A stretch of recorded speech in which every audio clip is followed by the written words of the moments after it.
Well, more than 1.3 million people have coronavirus worldwide, but the impact, as we all know, goes far beyond just those who've been infected. Lockdowns across the world are affecting billions of people.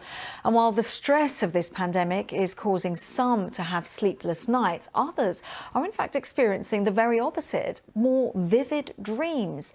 Well, let's talk to Mark Blagrove, who's a professor of psychology at Swansea University, and you specialise, Professor, in dreams. I'm assuming that dreams, they show us what's going on in our subconscious, and when we are under this kind of stress scenario, that's really coming through what we're doing, what we're thinking of at night. Yes, that's quite true. Some of the time they will show our subconscious things that we may not be quite so conscious of. But at the moment, a lot of people will be having the quite obvious stresses that they've got in waking life, and they may very well dream of those stresses.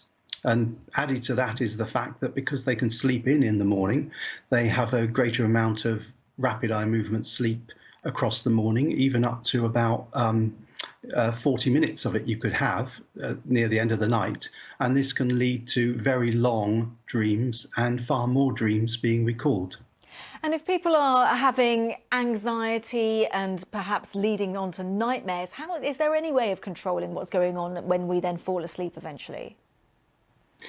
One thing that we're finding is that if people talk about the nightmares to other people or talk about the dreams, because in some instances they'll be having dreams which aren't quite nightmares, or for some people who may be having a relaxed time in the lockdown, they may be having quite pleasant dreams. But what we're finding at Swansea is the benefits of sharing your dreams with other people. So this goes beyond any benefits that there may be to the individual for considering their own dreams, but the sharing with others gives a self-disclosure. And what we're finding in our experiments is that the person you share the dreams with can end up having more empathy towards you. And the present situation with the lockdown, there's not only more time for dreaming, but there's more time for sharing dreams in the day. Now, we don't have too much time, but should we be reading anything too much into these dreams if we've got a recurring dream or something that keeps coming back to us? Well, at the moment, what we did at the weekend was we discussed with a nurse who was having COVID about a recurrent dream that she's having. And the dream was quite transparent in a way. It was to do with the outside world being threatening, people inside the house at a party she was at not wanting to know what the warnings she was given were, and then her seeing a dead body, and then her having a cat on her face suffocating her.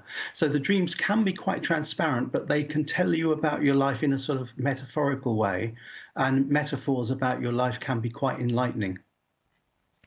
Mark, thank you so much for talking us through that. It's a fascinating insight. Professor Blagrove from Swansea University, a dream expert. Thank you. And if anybody is experiencing any more lucid or vivid dreams, do get in touch with us. The hashtag is BBCOS. It will be great to hear from you. I'll be back with the next edition of the show very shortly. Stay safe.